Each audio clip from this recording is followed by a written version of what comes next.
시대를 살아가는 저희들이 항상 말씀에 집중하며 말씀 속에서 내 길을 찾고 신앙을 발견하며 신앙의 길을 걸을 수 있도록 말씀을 듣는 이것이 우리에게 나침반이 되게 하시고 하나님의 나라를 향하여 가는 지도가 되게 해 주옵소서. 예수님의 이름으로 기도하옵나이다.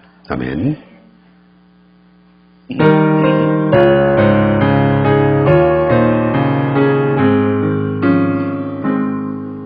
주님 우리 왕이여 이곳에 오셔서 우리가 왕께 드리는 영광을 받아주소서. 우리는 주님의 백성, 주님은 우리 왕이라. 왕이신 예수님 오셔서 좌정하사 다스리소서. 주님 우리 왕이여 이곳에 오셔서 우리가 주께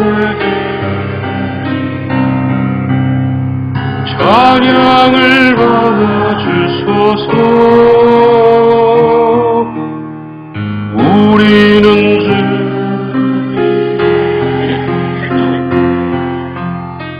주님의 은혜를 주 대신 예수님 오셔서 이 찬양을 받아주소서.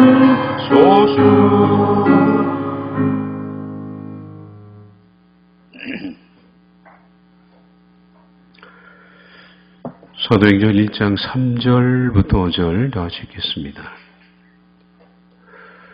그가 고난받으신 후에 또한 그들에게 확실한 많은 증거로 친히 살아계심을 나타내서 40일 동안 그들에게 보이시며 하나님 나라의 일을 말씀하시니라. 사도와 함께 모이사 그들에게 분바 이르시되 예루살렘을 떠나지 말고 내게서 들은 바 아버지께서 약속하신 것을 기다리라. 요한은 물로 세례를 베풀었으나 너희는 몇 날이 못되어 성령으로 세례를 받으리라 하셨느니라. 아멘.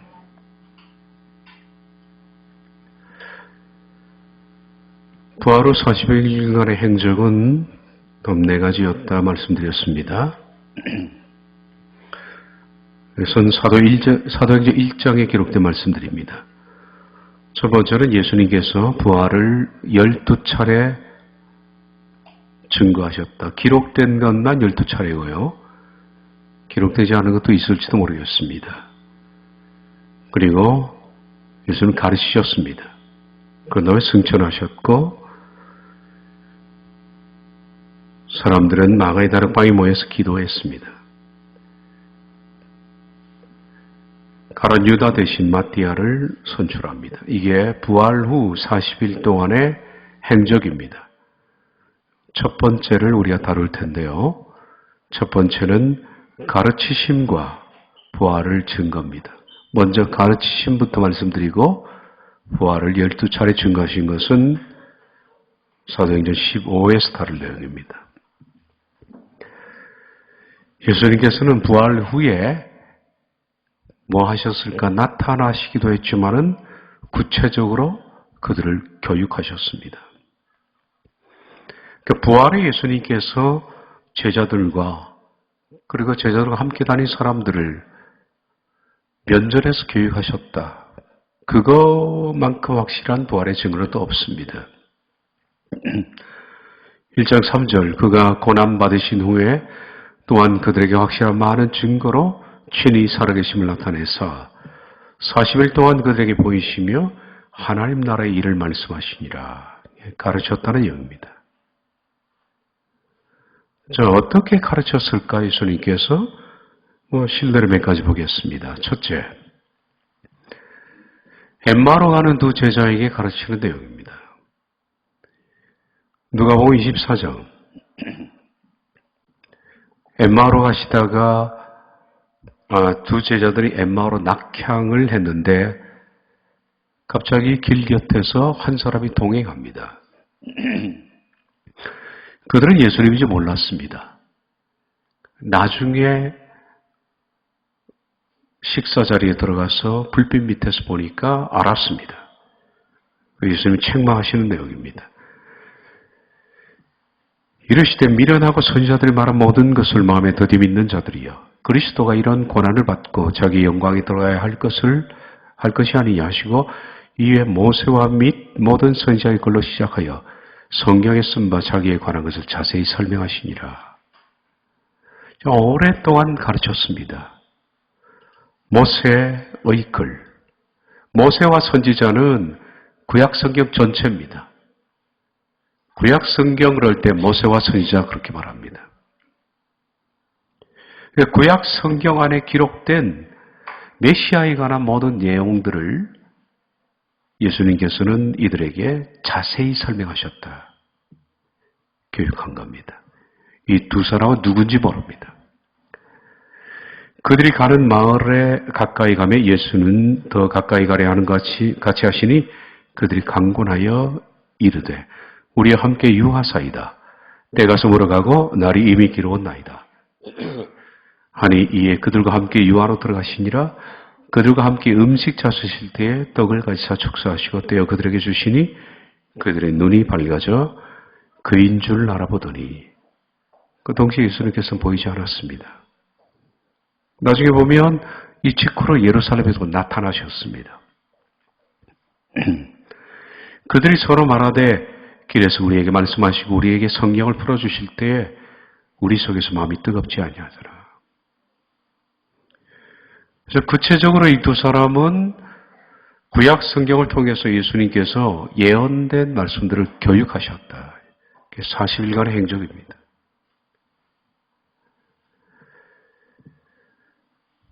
그런데 이 베드로를 보면요. 베드로 놀라운 설교를 합니다. 사도행전 1장 15절부터 22절입니다. 모인 무리의 수가 약 120명이나 되더라. 그때 베드로가 그 형제들 가운데 일어서서 이르되 형제들아 성령이 다윗의 입을 통하여 예수 잡는 자들의 길잡이가 된 유다를 가리켜 미리 말씀하신 성경이 응하였으니 마땅하도다. 그래서 이 베드로가 시편을 인용하거든요. 놀라운 것은 베드로가 이렇게 시편을 인용하면서 시편에 예언된 것이 메시아 예언이다 이렇게 말할 정도의 수준이 전혀 못 됩니다. 베드로는. 그런데 어떻게 베드로가 시편 109편을 인용하면서 이걸 예수님의 유다의 관계 그거로 적용했을까? 어떻게 생각합니까? 두 가지 중에 하나입니다. 첫째는 전혀 몰랐지만 성령님이 베드로에게 감화시켜서 알게 하신 것. 그런데 그런 경우는 많이 없습니다. 두 번째, 40일 동안에 예수님이 가르치신 겁니다. 저는 이걸로 보는데 예수님이 가르치신 내용을 베드로가 지금 말하는 겁니다. 이게 교육의 효과입니다. 시편 109편을 보면 그의 연수를 짧게 하시고 그는 바로 유다입니다. 그의 직분을 타인이 빼앗게 하시며 그래서 유다 대신에 matthea를 뽑은 겁니다. 유다의 자녀는 고아가 되고 그의 아버는 과부가 되고 그의 자녀들은 유리하며 구걸하고 그들의 황폐한 집을 떠나 빌어먹게 하소서. 고리되고 많은 자가 그의 소유를 다 빼앗게 하시며 그가 수고한 것을 낯선 사람이 탈취하게 하시며 그에게 인애로 베풀 자가 없게 하시며 이게 전부 유다에 대한 예언이 응하였다 이렇게 말하는 거죠. 그의 공화에게 은혜 베풀 자가 없게 하시며 그의 자손이 끊어지게 하시며 후대에 그들의 이름이 지워지게 하소서. 이 말씀이 임하였다. 그러면서 이 사람은 본래 우리 수 가운데 참여하여 이 직무의 한 부분을 맡았던 자라. 이 사람이 불의의 삭스로 밭을 싸고 후에 몸이 곤두박질하여 배가 터져 창자가 다 흘러나온지라. 이 일이 예루살렘에 사는 모든 사람에게 알려져 그들의 말로는 그 밭을 아켈다마라 하니 이는 피밭이라는 뜻이라. 시편에 기록하였을 때, 자, 이것도 시편에 기록했다. 이제 거처를 황폐하게 하시고 이 말씀을 적용하는 겁니다. 거기 거하는 자가 없게 하소서 하였고 또 일렀을 때 그의 직분을 타인이 취하게 하소서. 그래서 아켈다마라는 이 땅이 황폐하게 돼서 누구도 이 땅을 구입하지 않습니다. 누가 이걸 하겠습니까? 자살한 바인 저 땅인데. 이러므로 요한의 세례로부터 우리 가운데 올려져 가신 날까지 주 예수께서 우리 가운데 출입하실 때 항상 우리와 함께 다니던 사람 중에 하나를 세워 우리와 더불어 예수께서 본하심을 증언한 사람이 되어야 하리라. 그러면서 마띠아를 얻습니다. 정확하게 베드로는 구약을 인용하면서 이 예언이 이루어졌기 때문에 예언대로 마띠아를 뽑아야 된다. 이 어디서 알았을까? 그것은 42간의 행적으로 보입니다. 베드로는 여기서 그치지 않습니다. 사도행전 2장 베드로가 11사도와 함께 서서 소리를 높여 이르되 유대인들과 예루살렘에 사는 모든 사람들아 이 일을 너희로 알게 할 것이니 이거는 이제 방언이 터진 뒤로 베드로가 하는 겁니다. 설교하는 겁니다. 때가 제3시니 너희 생각과 같이 사람들이 취한 것이 아니라 이는 선지자 여호와를 통하여 말씀하신 것이니 일러스되. 그래서 요한서 2장을 또 인용합니다. 베드로 이런 사람 못 되거든요. 요한서 2장에 하나님 말씀하시기를 말세에 내가 네 영을 모든 육체에 부어주리니 너희의 자녀들은 예언할 것이요 너희의 젊은이들은 환상을 보고 너희의 늙은이들은 꿈을 꾸리라. 그때 내가 내 영을 내 남종과 여종들에게 부어주니 그들이 예언할 것이요 더 내가 위로 하늘에서는 기사를 아래로 땅에서는 징조를 베풀리니. 그러면서 요엘서를 인용합니다. 이스라엘 사람들아 이 말을 들으라 그러면서 설교합니다. 그가 하나님께 정하신 뜻과 미리 하신 대로 내어준 바 되었거늘 너희가 법 없는 자들의 손을 빌려 못 박아 죽였으니 그러면서 그러나 하나님께서 고통에서 풀어 살리셨다. 이는 그가 사망에 매여 있을 수가 없었습니다. 그러면서 다윗의 16편 시편 8절 이하를 인용합니다. 이 정도면요 바리새인을 뛰어넘는 거예요. 물고기 잡던 사람 아닙니까? 그래서 이 말씀 시편 16편에 있는 말씀 내가 항상 내 앞에 계신 주를 배웠음이로다. 나로 여동하지 않게 하기 위하여 그가 내 우편에 계시도다.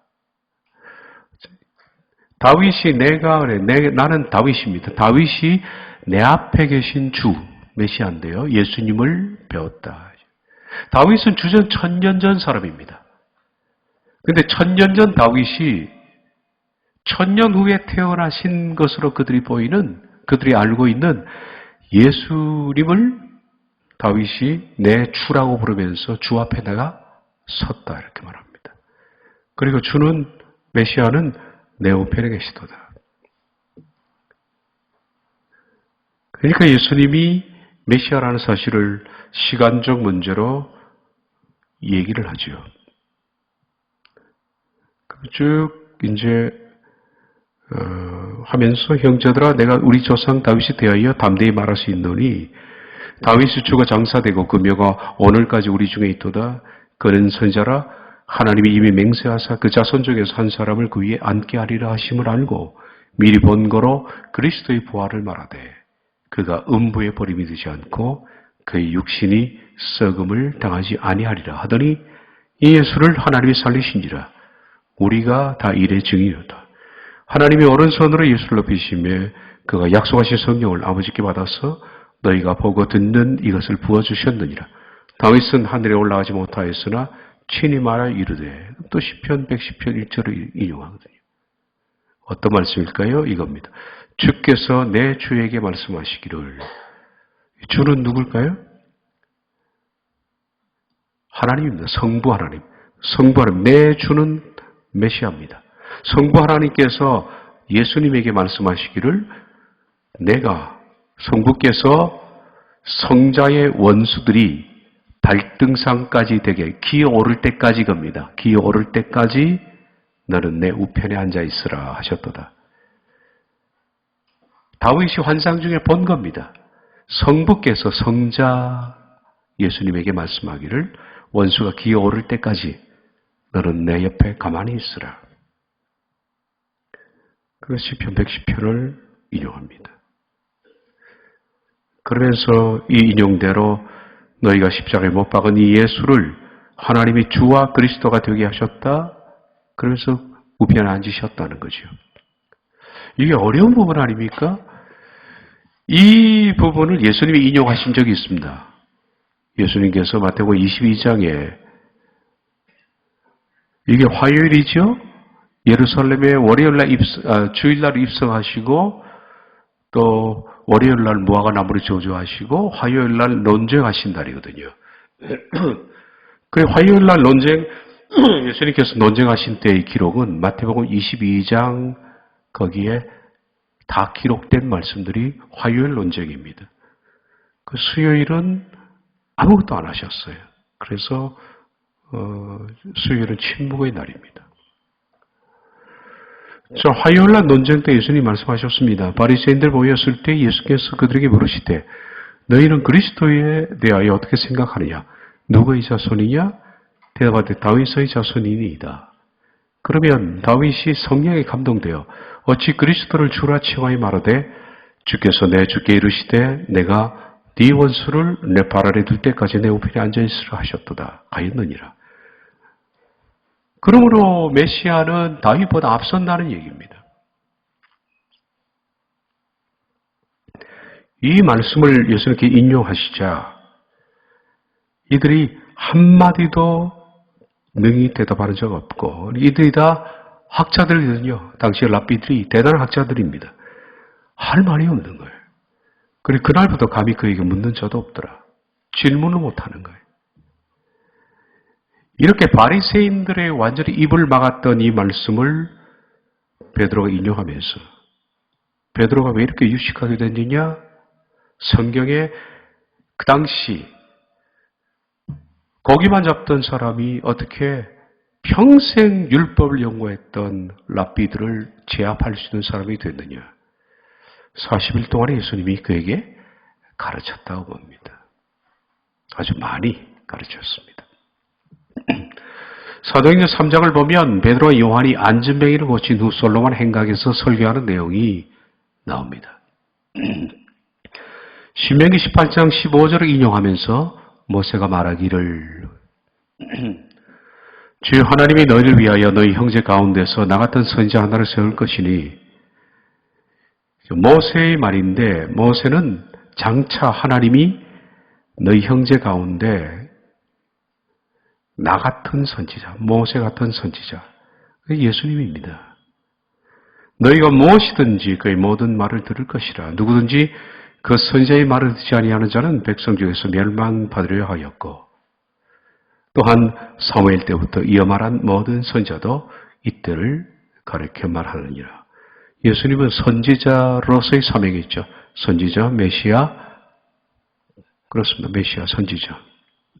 그 나중에는 이제 킹십도 있지만은 그런 부분에 대해서 신명기를 인용합니다. 예사롭지가 않죠.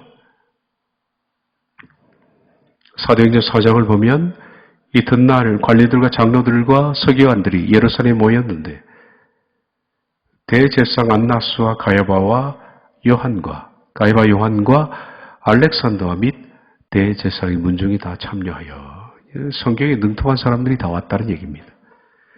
사도들을 가운데 세우고 묻되 너희가 무슨 권세와 누구의 이름으로 이 일을 행하였느냐 하니 이에 베드로가 성령이 충만하여 이르되 백성의 관리들과 장로들아 만일 병자에게 행한 착한 일에 대하여 이 사람이 어떻게 구원을 받았냐고 우리에게 질문한다면 이 병자가 누구냐면 안전뱅이로 고친 그 사건입니다.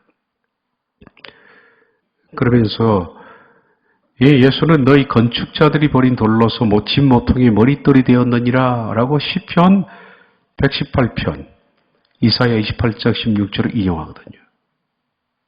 이 정도면 구약을 다 꿰고 있는 겁니다. 구약을. 베드로가 아니죠? 베드로가 아닙니다. 그래서 이 말씀을 인용하면서 다른 말로는 이로서는 구원을 받을 수 없나니. 예수님이 증거하죠. 이거 보면 그들이 베드로와 요한이 담대하게 말함을 보고 또 그들이 본래 학문 없는 범인으로 알았다. 맞습니다. 그죠? 학문 없는 그냥 범인입니다. 근데 베드로가 하는 말을 들으면 그런 줄 알았는데 막상 베드로의 말을 들으니까 자기를 압도하거든요. 그래서 이상히 여겼다. 이상히 여겼다라는 이 단어 다우마조는 두둑이 맞았다는 뜻입니다. 그러니까 머리통을 쇠망치로 맞을 때 어안이 벙벙하다 이렇게 저는 번역하면 좋겠다라고 생각합니다. 어안이 벙벙하다. 완전 한 대 맞은 거예요. 그러면서 그들이 비난할 말이 없다. 어떻게 말을 못한다는 거죠. 압도했으니까. 거의 예수님의 화요 논쟁을 다시 보는 것 같은 그런 느낌이 듭니다.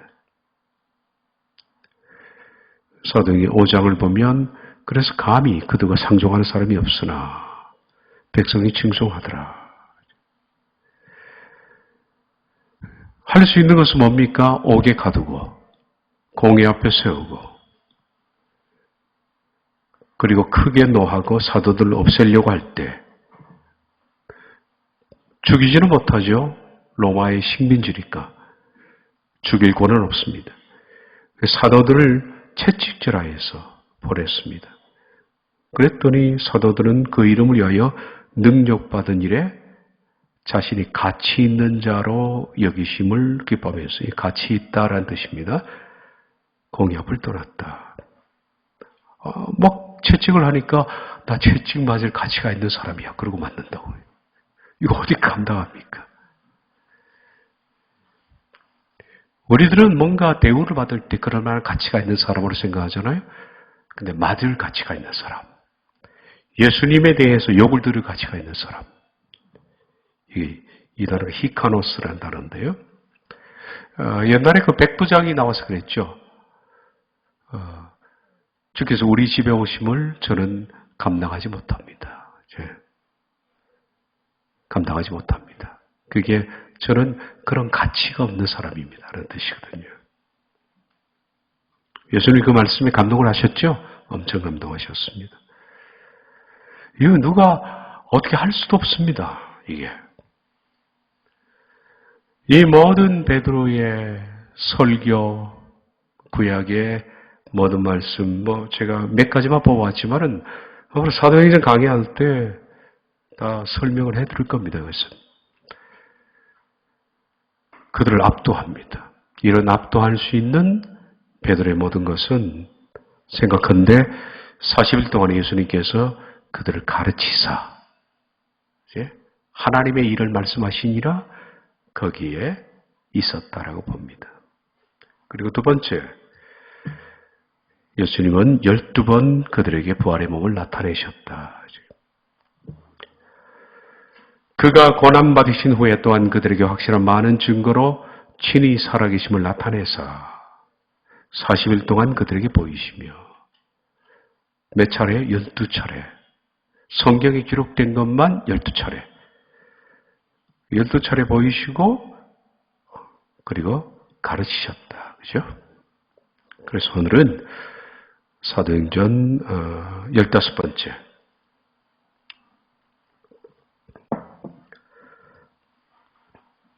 12차례 나타난 40일간의 시간대별, 이건 정확하지는 않습니다만은 여러 가지를 유추했을 때 이런 시간대별로 나타났을 것이다. 이렇게 봅니다. 첫 번째 봤던 사람부터 시작해서 마지막 12번째 봤던 사람들을 시간별로 이렇게 정리를 해봤습니다. 첫 번째, 맨 먼저 예수님 부활을 목격한 사람 막달라 마리아입니다.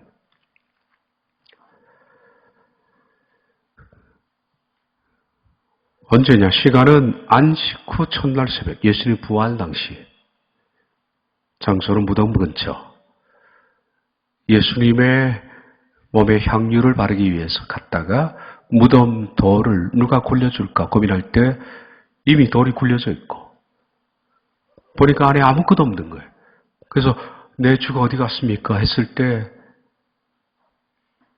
바로 뒤에 누가 서 있는 인기척을 발견하고 돌아보니까 예수님이에요. 그 즉시 막달라 마리아가 성경에 보면 라보니여 그렇게 불러요. 랍비여 그 뜻이 선생님이여. 예수님께서 나를 만지지 말라 그랬잖아요. 그 사건이 최초 목격자입니다. 요한복음 20장 15절 나와 있습니다.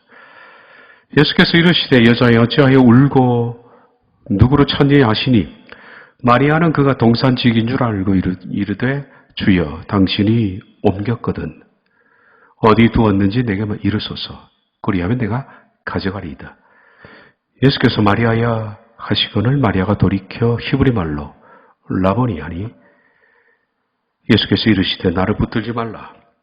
내가 아직 아버지께로 올라가지 아니하였노라. 너는 내 형제들에게 가서 이르되 내가 내 아버지 곧 너희 아버지 내 아버지 곧 너희 하나님께로 내 하나님 곧 너희 하나님께로 올라간다 하라. 이게 첫 번째 목도했던 사건입니다. 다음으로는 두 번째입니다.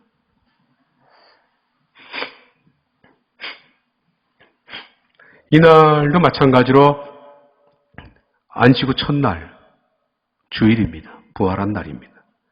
장소에 대해서는 정확하게 모릅니다. 성경이 언급하지 않기 때문에. 그리고 두 번째 목격자가 베드로입니다. 관련 말씀은 잘 모르겠다. 이것은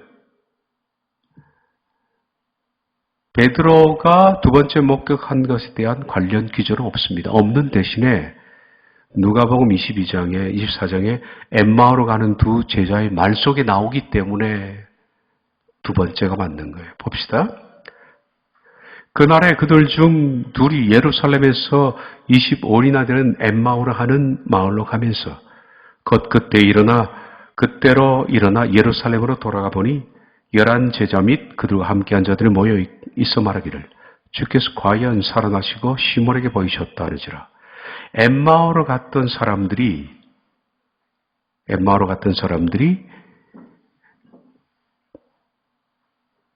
다시 돌아왔지. 예루살렘에 돌아와서 보니까 시몬에게 보였다는 거예요. 여기서 엠마오로 갔던 사람들은 제외했습니다. 나중에 나올 겁니다. 그러니까 시몬에게 이미 보였다는 것을 알 수 있죠. 따라서 이것은 두 번째로 이렇게 보이십니다. 엠마오로 가는 두 제자들이 목도한 것이 그들도 부활하신 예수 목도했기 때문에 이걸 두 번째로도 넣을 수도 있습니다. 일단은 제외하고요. 시몬에게 보였다. 어쨌든 엠마오로 가는 두 제자보다 앞선 건 사실이죠. 시몬이. 이들이 와서 보니까 시몬에게 보였다. 이게 앞설까 이게 앞설까요? 둘 중에 정확히는 모르겠습니다. 그런데 시몬이 앞선 것으로 보입니다. 그래서 두 번째로 이렇게 봤습니다. 여기 보니까 예루살렘에 돌아가 보니 11 제자 및 그들과 함께한 자들이 모여 있어 말하기를 주께서 과연 살아나시고 시몬에게 보이셨다 하는지라. 자, 세 번째는 고린도전서 15장을 보면 엄청나게 많은 사람들, 500명 가까운 사람들에게 12제자에게 보내신 사건이 나옵니다. 성경대로 그리스도께서 우리 죄를 위하여 죽으시고 장사 진행받으셨다가 성경대로 사흘 만에 다시 살아나사 게바에게 보이시고 막달라 마리아가 먼저죠. 근데 막달라 마리아를 뺐습니다. 아무래도 이때는 남성 중심적 세계관 때문에 그렇지 않을까 생각합니다. 그래서 베드로에게 먼저 보이시고,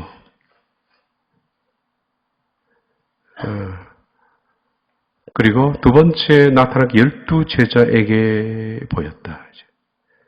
그러니까 시몬에게 보이시고 다음 12제자에게 나타나신 겁니다. 12제자 같으면 어떻습니까? 이때가 유다는 자살했고 마띠아가 들어가야 12이 되잖아요. 그죠? 마띠아 선출 이유로 보입니다. 네 번째, 엠마오로 가는 길에서 두 제자. 이 말씀드린 것처럼 이 사건은 베드로보다 앞설 수도 있고 뒤에 놓을 수도 있습니다. 시간대별 이 문제는 정확하지는 않다고 제가 말씀드렸죠. 어쨌든 베드로보다 뒤선다면 이것은 엠마오로 가는 길에서 만난 두 제자의 사건은 네 번째로 배치가 된다. 하신 말씀은 우리가 읽어봤습니다. 쭉.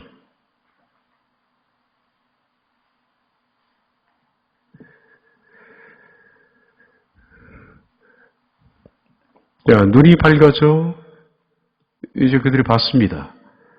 그인 줄 알아보더니 예수님은 그들에게 보이지 아니하시는지라. 그들이 서로 말하되 길에서 우리에게 말씀하시고 우리에게 성경을 풀어주실 때 이거 말씀하셨다. 이제. 말씀이 두 가지가 있거든요. 헬라어는 하나는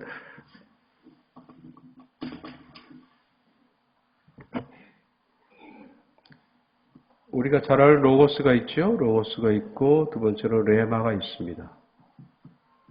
여기서는 로고스가 아니라 레마입니다. 어떻게 차이가 나느냐? 레마는 로고스를 풀어서 적용될 때 그것을 레마라 부릅니다. 그래서 로고스는 기록된 말씀, 레마는 풀어서 내게 와닿은 말씀. 그래서 기록된 과거의 말씀이 로고스입니다. 그 로고스에서 뭐가 나오느냐? 나에게 적용되는 말씀이 나옵니다. 그래서 레마라 그렇게 부릅니다. 체험된 말씀, 풀어진 말씀. 종종 성경으로 기도 중에 혹은 여러분들이 은혜를 받다가 내 마음속에 뜨겁게 그 기록된 말씀이 와서 내 삶에 적용되기도 합니다. 적용되기도 해요. 그때 그것을 레마라 그럽니다. 그 레마의 말씀은 살아 움직이게 돼 있어요. 로고스는 기록되어 있습니다. 그런데 로고스대로 하면 나에게 적용되지는 않습니다. 이것은 하나님 말씀이에요. 무슨 독을 마셔도 죽지 않는다. 그 말 로고스 믿고 마시면 즉사하십니다. 즉사해. 그 말씀이 내게 적용돼서 나의 말씀 레마로 와닿았을 때는 진짜 마셔도 죽지 않습니다. 그 차이입니다. 그래서 하나님이 하신 말씀, 레마는 나에게 하시는 말씀. 그거예요. 그대로 됩니다, 이게. 앞으로 여러분들이 성경을 묵상하고 어두운 길을 시대를 지날 때 하나님께서 반드시 각 사람에게 개인적으로 레마를 주실 것이라 저는 생각합니다. 그래서 그 힘으로 사는 거죠. 그 힘으로. 그 레마의 특징은, 로고스의 특징은 머리가 이해가 됩니다. 그 로고스는 보통 하나님 기록된 말씀 우리가 지금 공부하고 있지만은 기록된 말씀 공부하면 어떻게 됩니까? 이해가 되는 거예요. 그리고 머리가 시원하게 됩니다. 아, 통합이 되는 거죠. 구약, 신약, 성경이 막 논리적으로 이해됩니다. 통합이 되죠? 그게 뭡니까? 로고스가 이해가 되는 거예요. 그 로고스는 보통 머리를 감동시킵니다. 레마는 마음을 감동시킵니다. 그 레마의 특징은 마음이 뜨거운 겁니다. 뜨거운 거예요. 막 불처럼 일어나는 거예요. 옛날에 어디 부산 근처 가면 무척산이라는 곳이 있어요. 무척산. 그 꼭대기 기도원이 있는데, 기도원 이름이 뭐겠습니까? 무척 산 기도원입니다. 거기 제가 올라가 봤거든요. 무척 높더라고요. 그래서 무척 산이에요. 아마 그 경기도 쪽으로, 경상도 쪽으로 가다 보면 무척 터널이 나올 거예요. 보신 분도 이제, 와, 진짜 무척 높대. 근데 올라가서 기도원에 있는 사람, 거기서 한 끼 식사를 했거든요. 근데 이 높은 곳에 어떻게, 물도 안 나면 안 되잖아요. 뭐 수도를 끌어올 수 없잖아요. 물 없이는 기도원이 있을 수가 없습니다. 그 산꼭대기에. 완전 바위산이에요. 그래서 막 미끄러지고 올라오고 그랬거든요. 근데 어떻게 물 없이 기도원을 만들었으면 물은 충분하더라고요. 그랬더니 옛날에 그 동도 교회 최훈 목사님이 있었어요. 최훈 목사님이 그 무축산 기도원 원장하고 친했답니다. 그래서 기도원 자리를 정하고 싶은데 한번 보십시오 해서 꼭대기에 올라갔는데 물이 없잖아요. 안 되겠습니다. 물이 없어서. 그리고 내려올라는데 갈대가 몇 개 보이더래요. 갈대가. 그 순간에 엽기서가 머리를 꽉 치더랍니다. 물 없이 갈대가 어떻게 자라겠느냐. 물 없이. 그래서 봐라 그렇게 된 거예요. 지금까지 잘 나오고 있습니다. 네. 그런 게 레마라 그렇게 말합니다. 레마. 체험하신 분들도 꽤 있죠. 마음이 뜨겁습니다. 아주 뜨거워집니다. 너무너무 견딜 수 없어요. 레마입니다. 자, 다섯 번째 미팅은 안식 후 첫날. 이것도 마찬가지로 부활.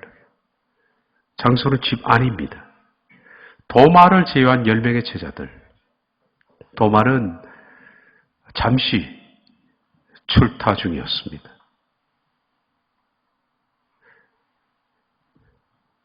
이 도마는 쌍둥이죠. 디두모라 하는 도마 이렇게 나와 있어요. 디두모라 하는 도마. 디두모는 트윈이라는 뜻입니다. 이거예요. 쌍둥이 도마입니다.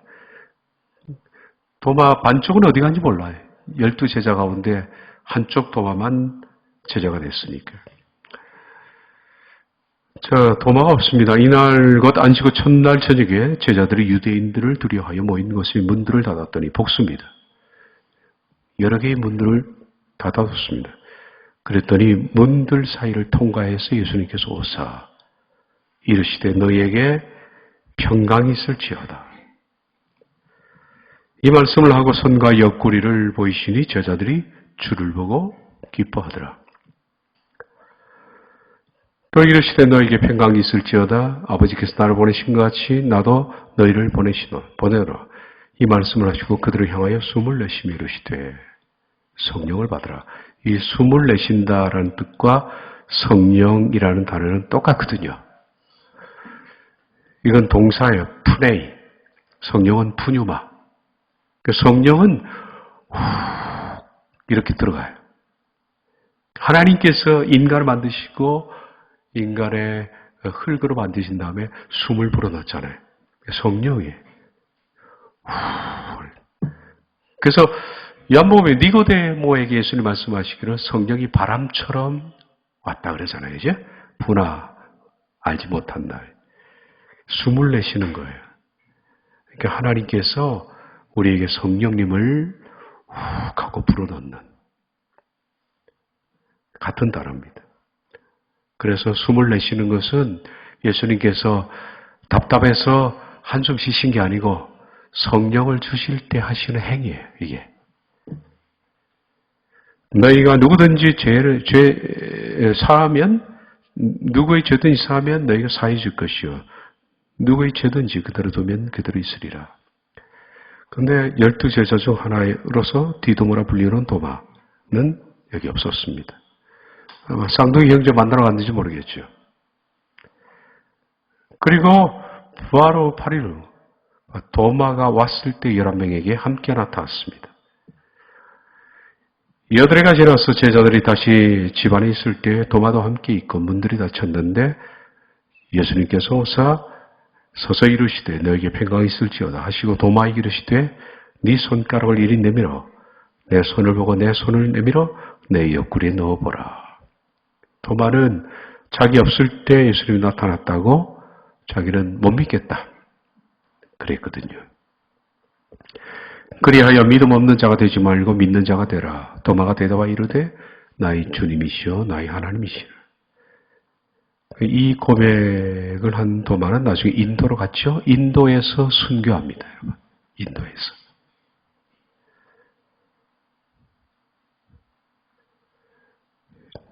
예수께서 이르시되 너는 나를 보고 믿느냐? 보지 못하고 믿는 자들은 복되도다 하시니라. 나의 주님, 나의 하나님. 이게 도마의 고백입니다. 자, 일곱 번째는 7인 것처럼 목격자는 7명입니다. 장소는 디베라, 이 갈릴리, 디베라, 겟네사렛 다 똑같은 단어입니다. 겟네사렛 호수, 디베라, 갈릴리. 그 지역 사람들이 각자 부르는 이름인데 한 호수입니다. 거기에 시간은 명확치 않습니다만은 이 7번째라고 둘 만한 확실한 근거는 없다는 얘기입니다. 그러나 7명이 나타나셨습니다. 요한복음 21장 1절이 합니다.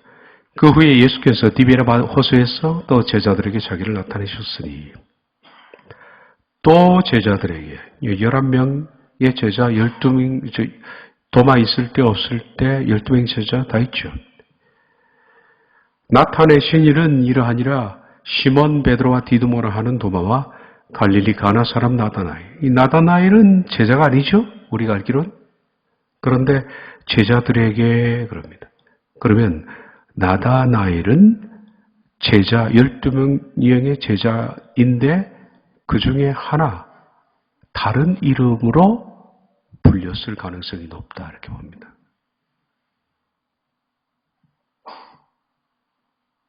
누굴까요? 궁금하죠? 나중에 다 나옵니다.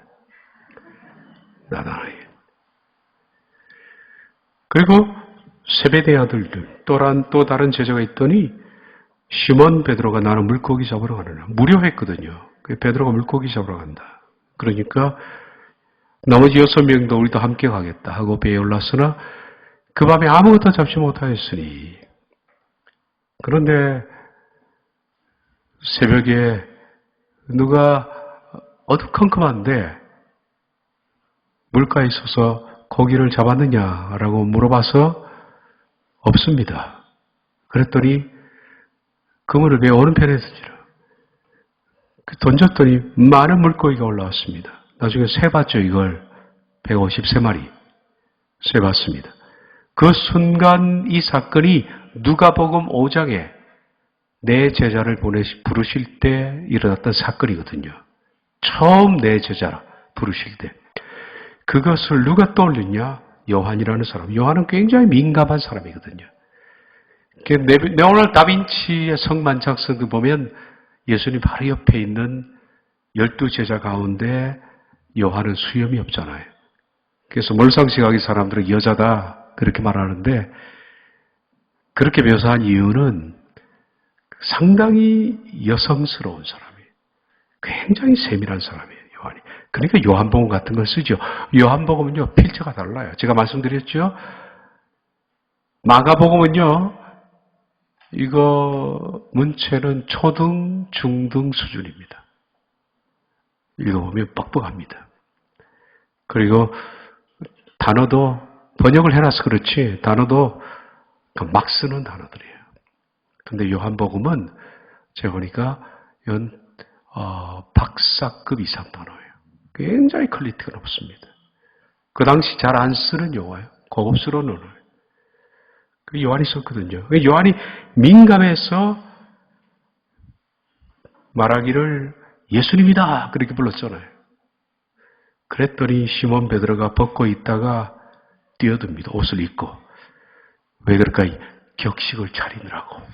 예의를 차리느라고. 이런 건 참 좋죠. 그죠? 예의를 차리고 옷을 입고 뛰어듭니다. 급하니까 바로 베드로는 머리부터 나가는 사람이잖아요.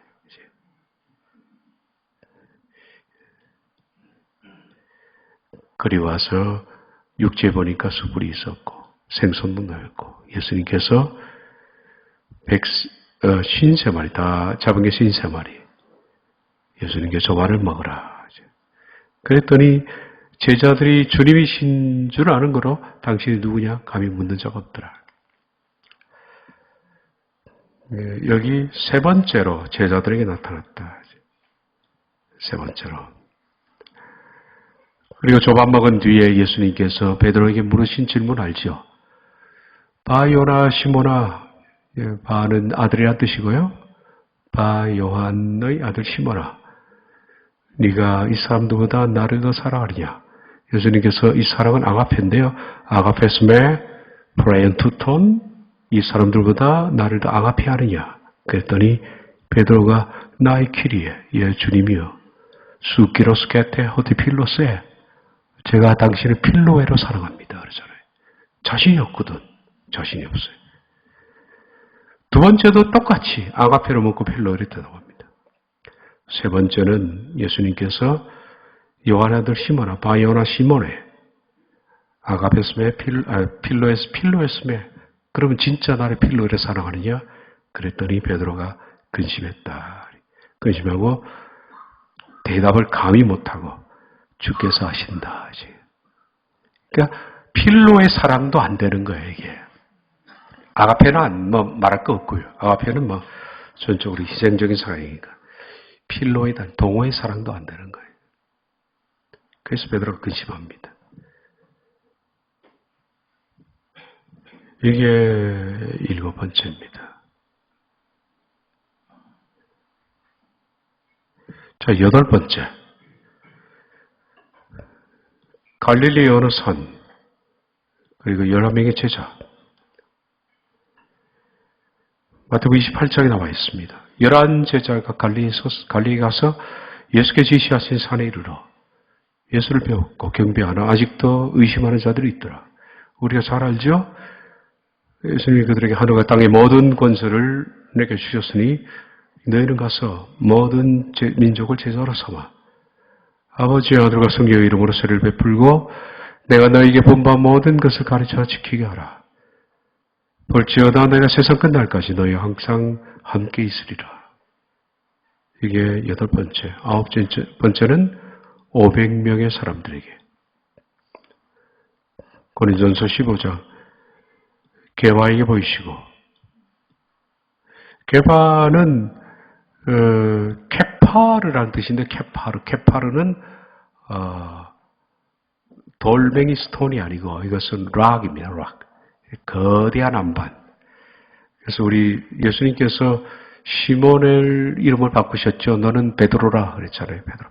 페트로스가 락이거든요. 이 페트로스의 아람어가 게바입니다. 케파르. 그러니까 베드로라는 뜻과 케파르는 같은 뜻입니다.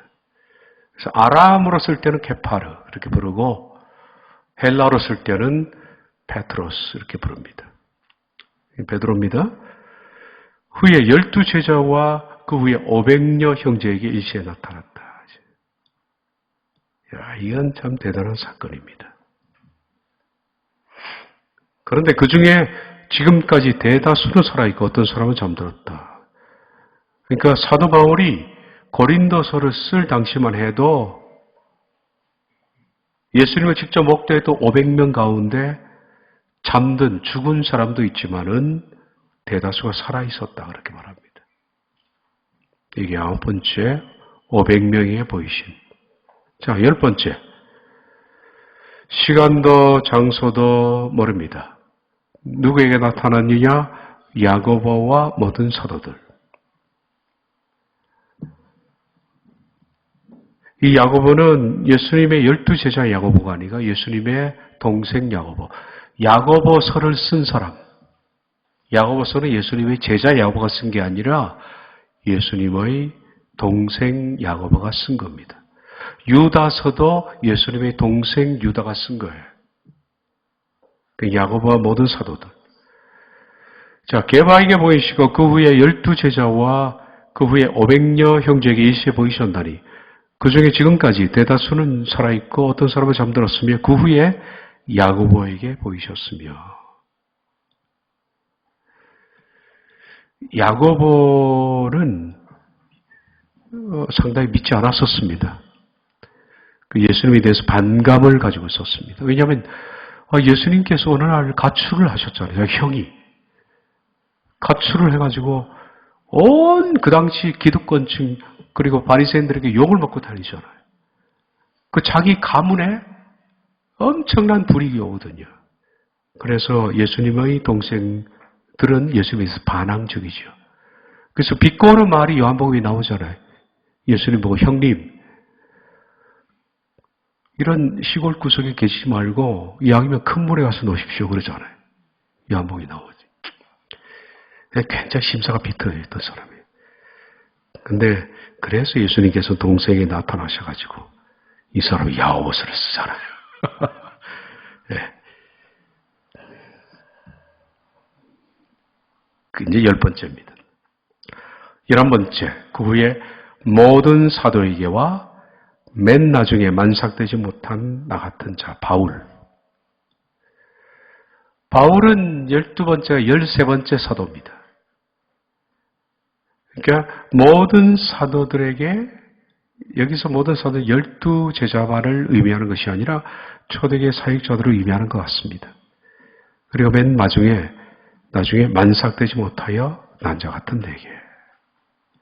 만삭되지 못하고 맞죠. 바울은 직접 예수를 본 것도 아니고 이 다메스커스로 가는 노상에서 예수를 봤기 때문에 제자들 입장에서 보면 저 제자 아닌 것 같고 덜 떨어진 것 같고 그러잖아요.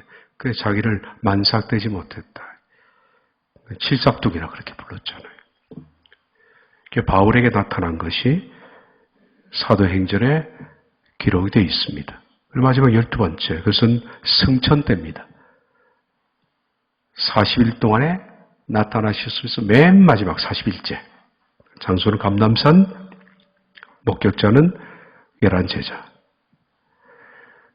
누가복음 24장 맨 끝에 있는 이 말씀과 사도행전의 이 말씀은 같은 구절입니다. 같은 병행 구절입니다. 이 사건과 이 사건은 같은 거라는 거죠. 사도행전 1장 6절 9절을 알기 때문에 누가복음을 보겠습니다.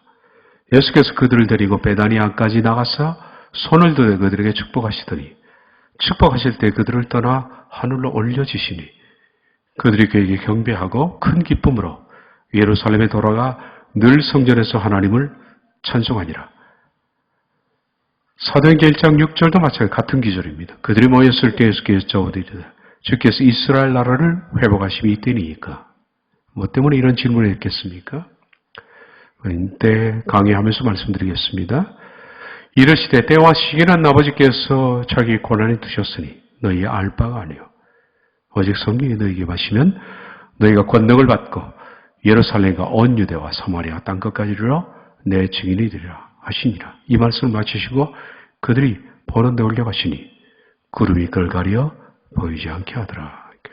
누가복음과 그들을 떠나 하늘로 올려지시니 이 사건입니다.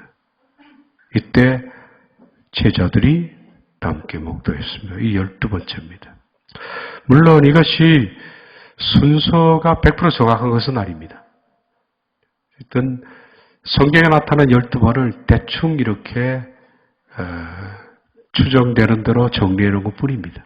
중요한 것은 1번, 2번, 3번. 왜 이게 3번이 1번으로 갔습니까? 싸우자는 얘기 아닙니다. 그건 중요한 게 아닙니다. 어쨌든 12번 직접 그들에게 보이시고 그리고 가르쳤기 때문에 초대교회 사람들은 한마디로 누구도 그들을 건드릴 수 없는 목숨을 내놓은 사람이 되었다라는 거죠. 우리들은 이들이 증인이 되어서 기록된 말씀을 지금 읽고 있습니다. 직접 우리가 본 것은 아니지만은 본 사람들이 바친 목숨, 그 기록, 이것들을 보면서 우리들은 간접 확신을 갖는 거죠. 기도하겠습니다.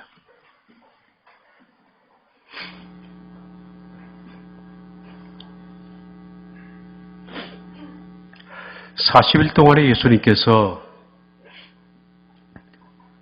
12번 나타나시고 그들에게 친히 구약 성경을 풀어 설명하시고 가르치시고 교육하신 그것이 마가다락방에서 성령이 임한 뒤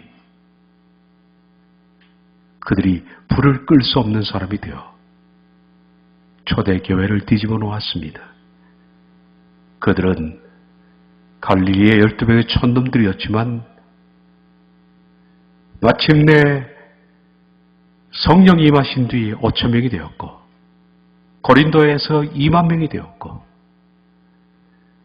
그 수가 증폭해 마침내 로마의 심장을 무너뜨리고 전 세계에 이렇게 예수 그리스도의 복음이 퍼질 수 있도록 폭발적인 다이너마이트가 된 것은 바로 그들은 봤기 때문에 그리고 들었기 때문에 우리들은 직접 본 것은 아니고 듣지는 않았지만 그들의 본 것, 들은 것을 이렇게 기록된 말씀을 통하여 접하면서 우리 또한 시대를 뛰어넘어서 그들과 같이 확신하고 그들과 같이 기뻐하고 그들과 함께 같은 복음의 선상에 서서 복음을 전하며 하나님 나라를 알릴 수 있는 에너지를 얻게 하신 것을 감사합니다. 역사는 단절된 것이 아니라 역사는 한 흐름 속에 있고 바로 저 위에 있는 상류층이 중류가 되고 하류로 흘러오는 물처럼 그 물은 같은 것이지만 초대교회로부터 흘러온 성령님의 그 물줄기의 역사를 동일한 마음으로 우리가 받습니다. 성경을 확신합니다. 감사드리옵고 예수님의 이름으로 기도하옵나이다.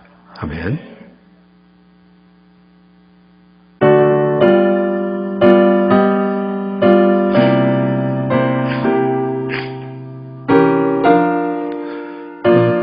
조금 빨리 부르겠습니다. 부활하신 곳에 주 나 항상 서기에 온 세상 조롱에도 주 정령 사셨네.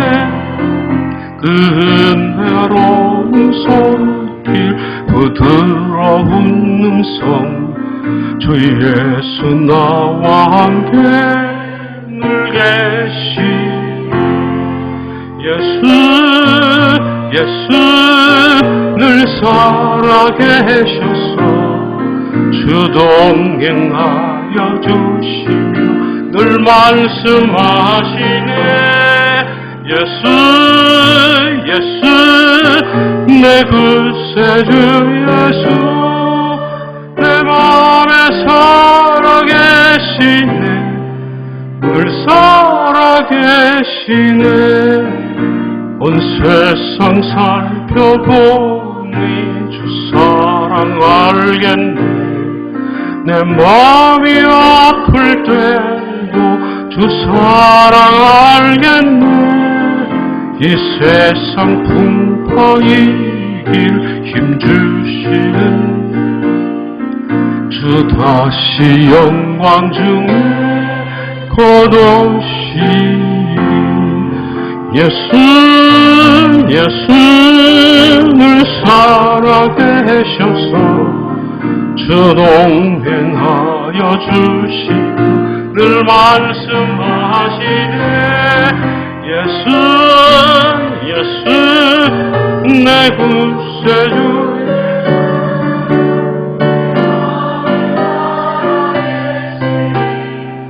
늘 살아계시네.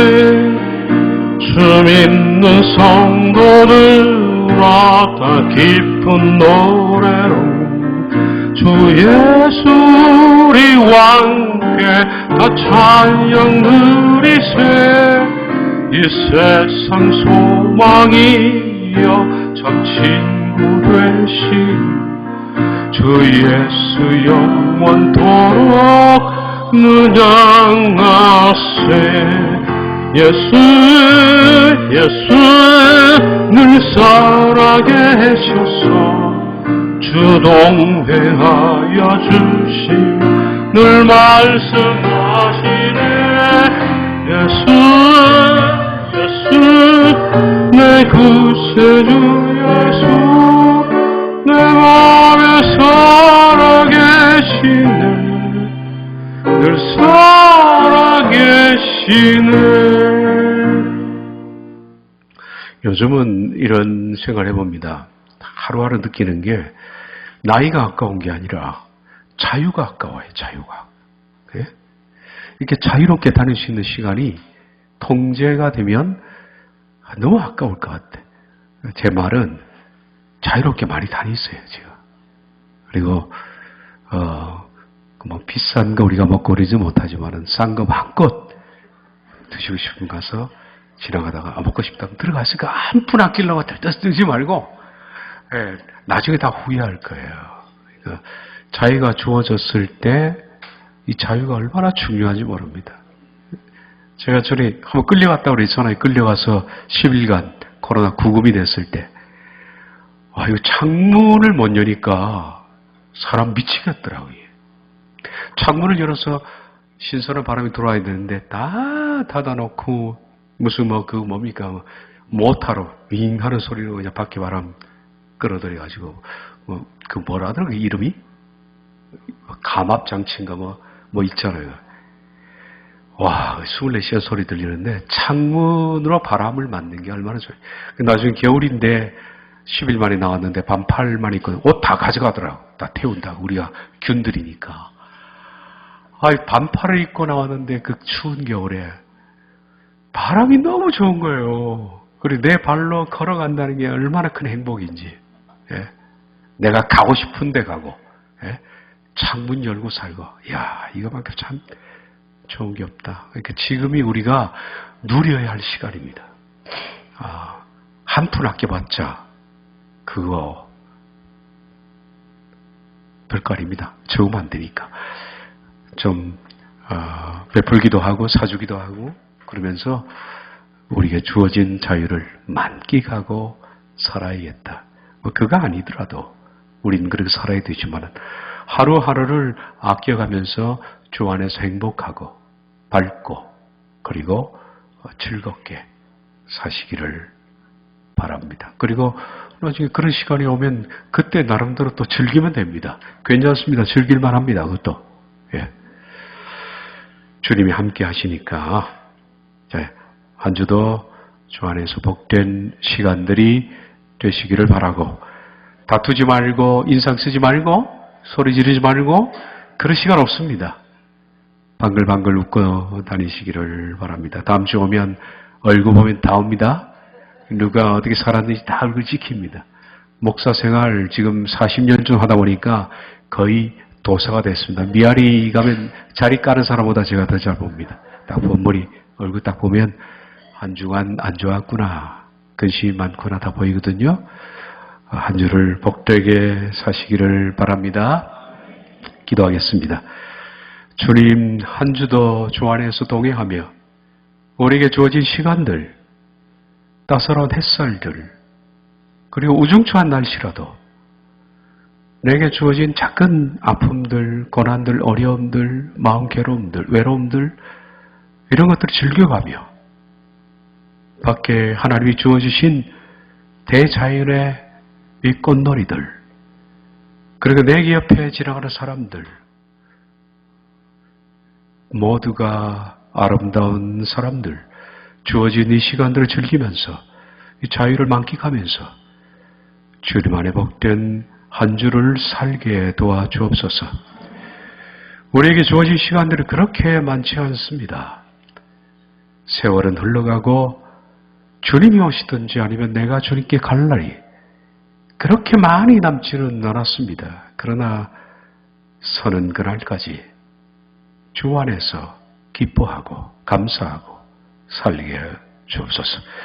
성부성자 성령님의 함께 하심이 사랑하는 모든 회중 가운데 함께 계시기를 축원하옵나이다. 아멘.